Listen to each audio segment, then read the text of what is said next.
शुरू करो। नमस्कार। ज्ञान मार्शन माइंड में आपका बहुत बहुत स्वागत है।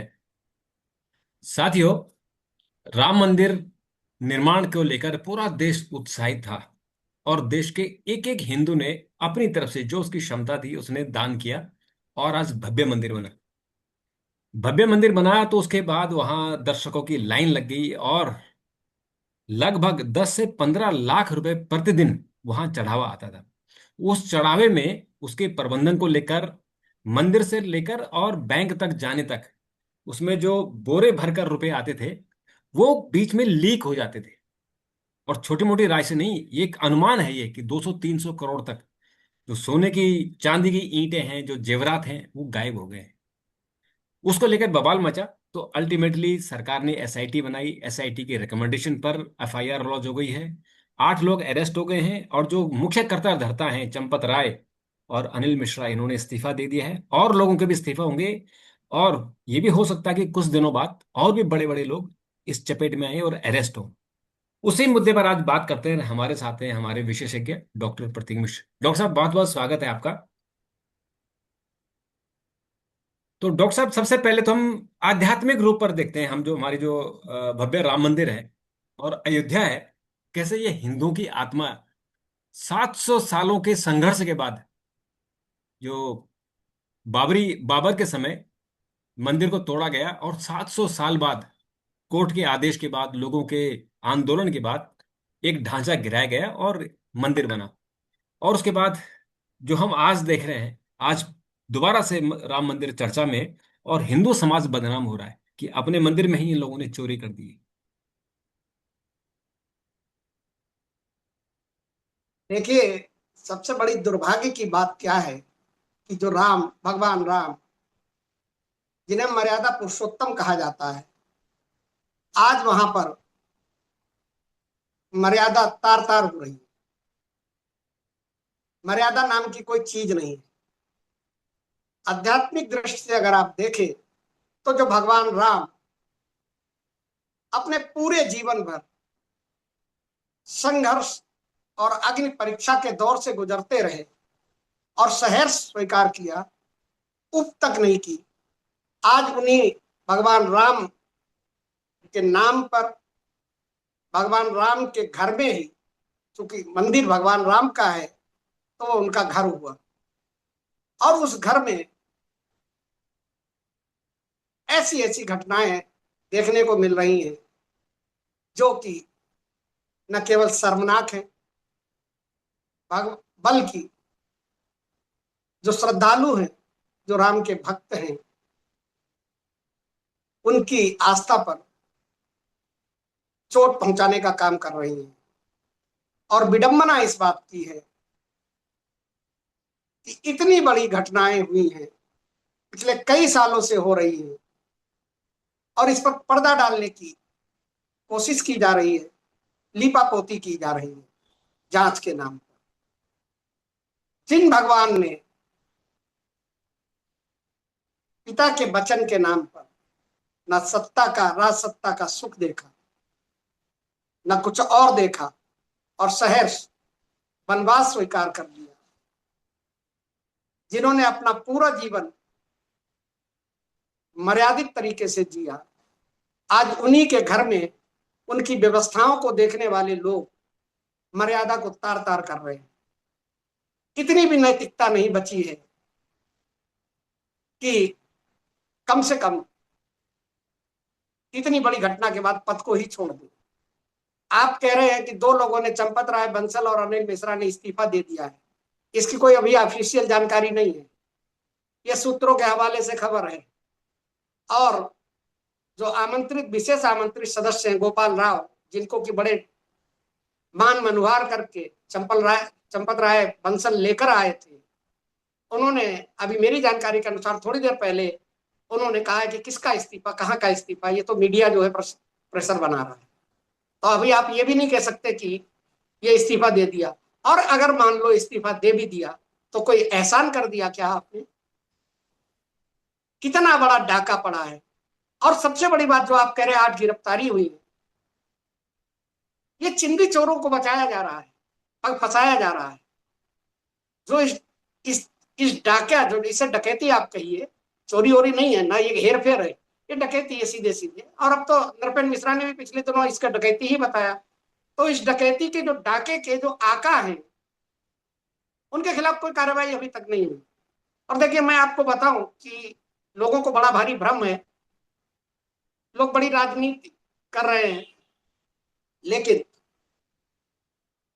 मेरा अपना मानना है कि प्रभु राम की मर्यादा के साथ छल करने वाले, उनके प्रति विश्वासघात करने वाले और उनके भक्तों के साथ छलावा करने वाले बचेंगे नहीं, और कहीं ना कहीं इसका बड़ा नुकसान दिखाई पड़ेगा। एक चीज मैं और आपको बता दूं, देखिए, ये होना ही था, ये होना ही था, और अभी कुछ भी नहीं हुआ। मैं आपको अभी बता रहा हूं कि अभी कुछ भी नहीं हुआ है। आगे बहुत बड़ी बड़ी चीजें होने वाली है, और वो क्यों होने वाली है? क्योंकि जिस तरीके से राजनीतिक फायदे के लिए इस आधे अधूरे मंदिर का शिलान्यास किया गया, भगवान की मूर्ति स्थापना की गई, प्राण प्रतिष्ठा की गई, वो धार्मिक दृष्टि से गलत था। किसी भी मंदिर के अंदर जब तक शिखर का निर्माण नहीं होता, कलश नहीं लगता है, तब तक भगवान की मूर्ति को स्थापित नहीं किया जाता है। उस समय चारों शंकराचार्यों ने और जो धर्म के और मर्मज्ञ हैं, उन लोगों ने इस आवाज को उठाया था। देखिए, हमारे सनातन धर्म की सबसे बड़ी विशेषता उसकी मर्यादा है, उसकी पवित्रता है, उसकी सच्चाई है, उसकी ईमानदारी है। और ये सारी चीजें इस सारे घटनाक्रम पे नदारत हैं, नजर नहीं आ रही हैं कहीं। ठीक है ना? ध्यान भटकाने की कोशिश चल रही है, अटकाने लटकाने भटकाने वाला खेल खेला जा रहा है। और इसकी आंच जो है, मुझे पता नहीं क्यों लग रहा है कि वो राज्य की, उत्तर प्रदेश की सरकार और केंद्र की सरकार तक पहुंचेगी आने वाले आप दिनों में, देखिएगा। क्योंकि ये आपने किसी सामान्य मनुष्य के घर में चोरी डकैती नहीं की है, हाँ। ये आपने घर के जो ब्रह्मांड के स्वामी है उनके घर में डकैती की है, उनके सामान को चुराया है। और उनके सामान को चुराने के अलावा जो सबसे बड़ी चीज क्या है कि हमारे सनातन और हिंदू धर्म में ये माना जाता है कि भगवान को भक्त बहुत प्यारा होता है, जो उसका सच्चा भक्त होता है वो बहुत प्यारा होता है। बिल्कुल। और उनके उस सच्चे भक्तों के साथ, क्योंकि चंदा, चंदा नहीं है ये, समर्पण होता है। चंदा अंदा तो बोला जा रहा है, ये समर्पण राशि बोलते हैं। समर्पण होता है कि हे भगवान, आपका है, आपको समर्पित है। आप भी कहीं अगर कहीं दान पात्र में कुछ देते हैं तो आप यही कामना करते हैं, यही प्रार्थना करते हैं कि हे भगवान, जो कुछ आपका है आपको ही समर्पित मैं कर रहा हूँ, एक एक हिस्सा। ठीक है ना? जी। तो उस पैसे को, उस सामग्री को लूट खसोट का जरिया बना दिया गया। और ये छोटी मोटी, आप 200 करोड़ की बात कर रहे हैं। आप मुझे एक चीज बताइए, राम मंदिर ट्रस्ट के जो आंकड़े हैं अभी कुंभ के दौरान के बाद की, कि उसके बाद 16 करोड़ लोग आए, दर्शनार्थी आए, तीर्थ हाँ। श्रद्धालु आए राम मंदिर का दर्शन करने। या तो पहले हाँ। आप झूठ बोल रहे थे, ठीक है ना? और अगर झूठ नहीं बोल रहे थे, आप मुझे बताइए रोशन जी, आप भी मंदिर में जाते हैं, हम भी मंदिर में जाते हैं, सब लोग जाते हैं। हम लोग कोई बहुत करोड़पति अरबपति नहीं है, लेकिन क्या हम लोग 5 रुपया, जब 5 रुपए चलते हैं आजकल कहीं दान पेटिका में? हम्म। मिनिमम अगर आप जो है 50 रुपए मान लीजिए, तो 800 करोड़ की चोरी है। और अगर 100 रुपए मिनिमम मान लेते हैं तो 1600 करोड़ रुपए की चोरी है। ठीक है ना? और आपने दिखाया कितना है कि इतना पैसा जमा हुआ है साहब, बाकी पैसा कहाँ गया?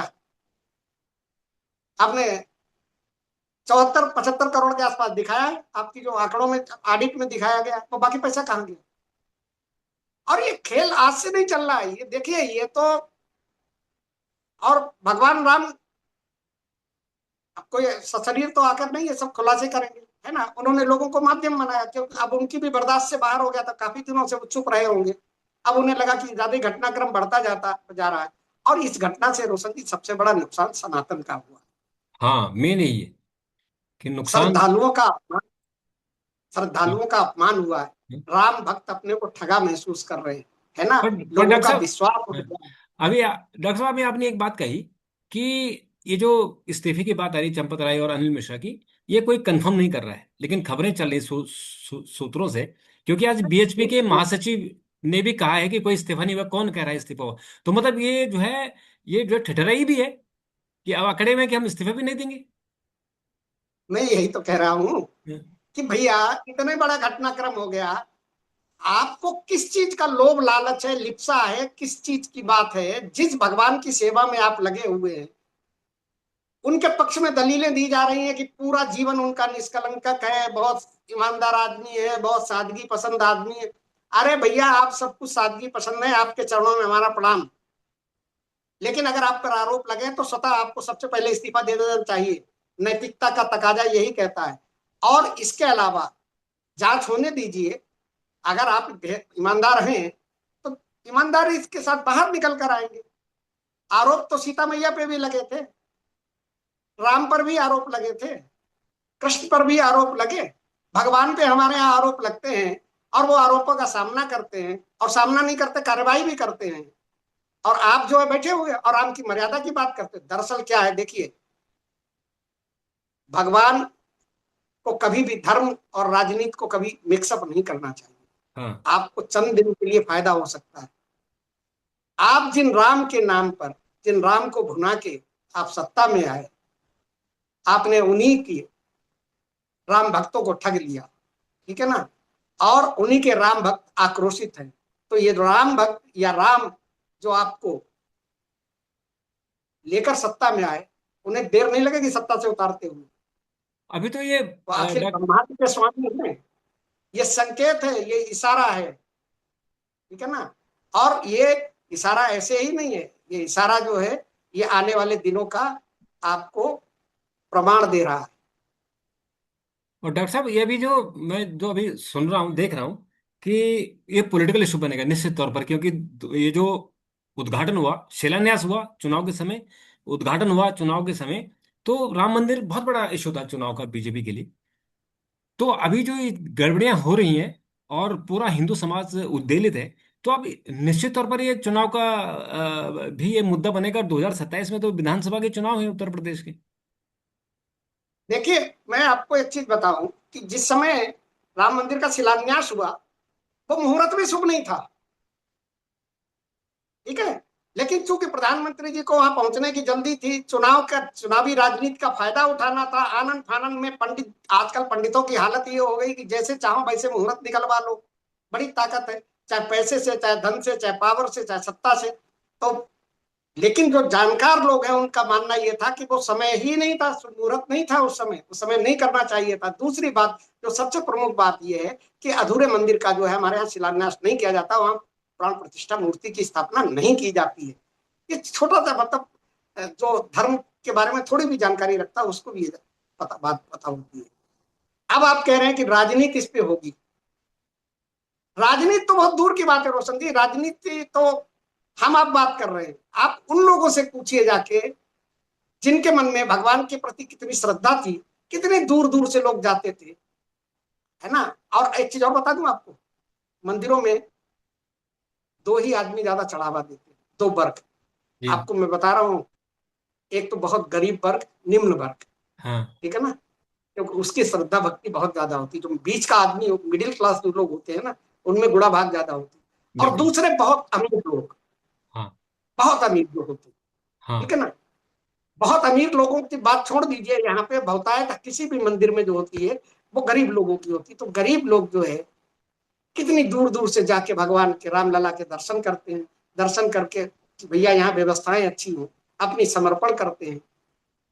और आप जो है उनके साथ डकैती डाल रहे हैं, और उस डकैती डालने के बाद जो है आप उसको दीपापोती करने का काम कर रहे हैं। और ये देखिए, मैं आपको बताऊं, इसका राजनीति वाला मैं अभी बताऊंगा आपको, इसका सबसे बड़ा नुकसान सनातन धर्म को ये हो रहा है कि आज भारत के हर मंदिर, जो बड़े मंदिर हैं, वहां को लेकर इस घटना ने अविश्वास पैदा कर दिया है।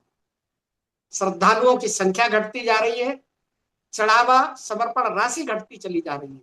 क्यों? कि लोगों को ये लग रहा है कि ये राम मंदिर, बाकी मंदिरों की छोड़ दीजिए, काशी विश्वनाथ की, महाकाल की, ये मंदिर की छोड़ दीजिए, राम मंदिर ये इंटरनेशनल स्तर की चीजें थी सारी, अंतरराष्ट्रीय स्तर की इस पे नजर लगी हुई थी। हाँ, पूरी बहुत दुनिया देख गाजे रही थी बाजे, भारत में क्या हो रहा है।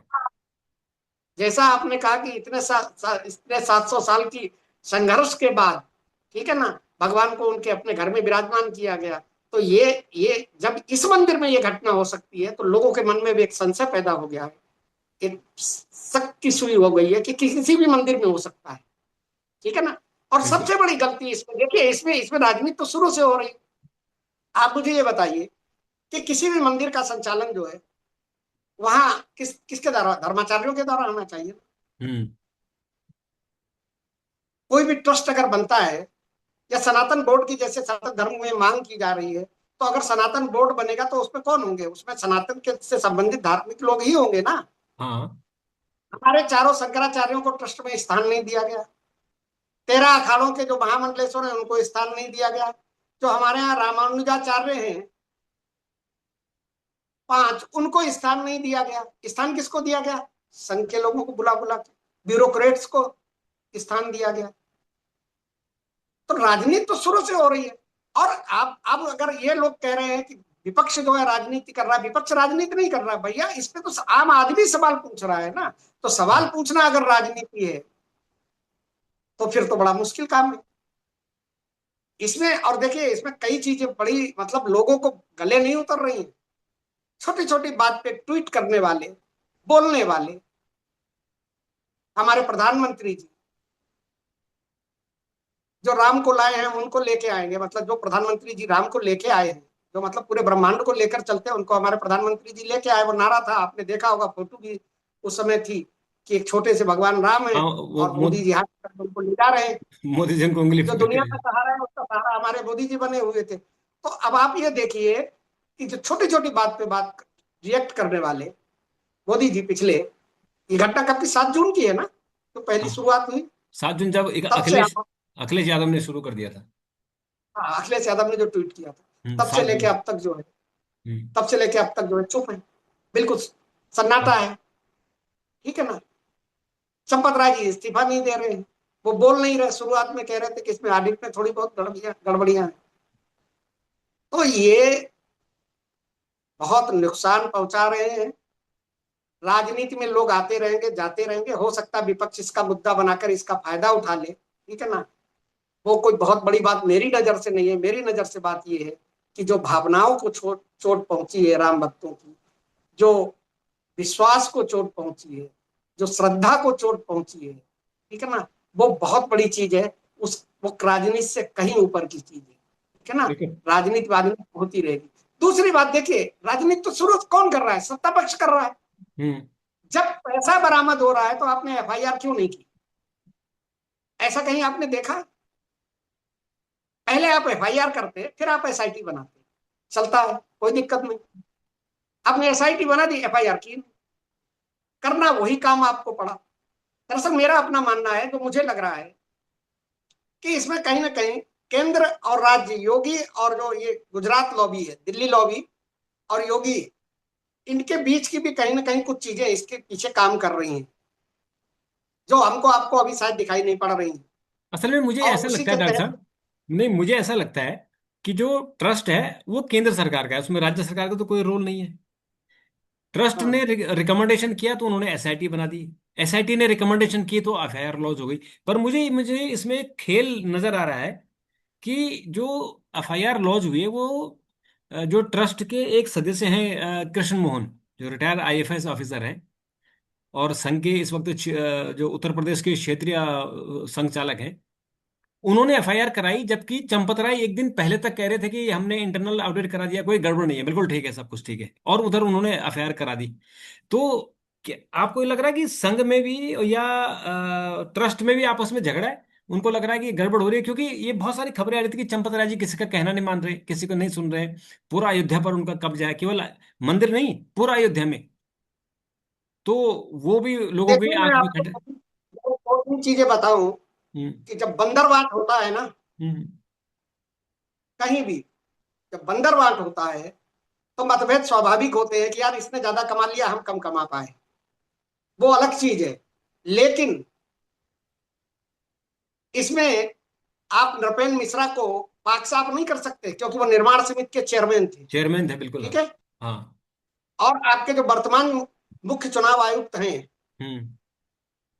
ये भी अभी साल 2 साल पहले तक ट्रस्ट के मेंबर थे, आपको पता है? नाम मेरी जानकारी नहीं है, ज्ञानेश कुमार जी। ज्ञानेश कुमार जी, ये भी ट्रस्ट के मेंबर थे और निर्माण अच्छा। कार्य से ही जुड़े हुए थे। ठीक है, जमीनों के मामले से। तो आप ये देखिए कि ये तो बहुत कम कम चीजें नजर आ रही हैं आपके सामने। ये जमीनों का घोटाला चल रहा है 2021 से, जो तो हाँ। उसके प्रमाण है ना सारे के सारे। हाँ। उस पर क्यों नहीं एफआईआर हुई? आप जो कह रहे हैं कि नहीं, वो ट्रस्ट केंद्र सरकार मोदी जी ने बनवाया था, तो लॉ एंड ऑर्डर किसका है? जब चार चार तहरीर बाहर के लोग दे रहे हैं तो आपको तुरंत एफआईआर दर्ज करनी चाहिए ना। यही हाँ। नियम है। हाँ। आरपीसी का नियम ये है कि अगर किसी ने तहरीर दी है, एफआईआर कीजिए। आप इन्वेस्टिगेट कीजिए, अगर वो लगता है तहरीर गलत है तो जिसने तहरीर दी उसके खिलाफ कार्रवाई कीजिए और उनको बरी कर दीजिए। और अगर उसमें जांच में कोई चीज मिलती है तो आप जो एफआईआर को फिर आगे बढ़ाइए। ठीक है ना? तो लॉ बिल्कुल। एंड ऑर्डर किसका है? और आपने आपने एसआईटी की जांच जो है ट्रस्ट के चंपत राय जी के हवाले से कर दी। ओके।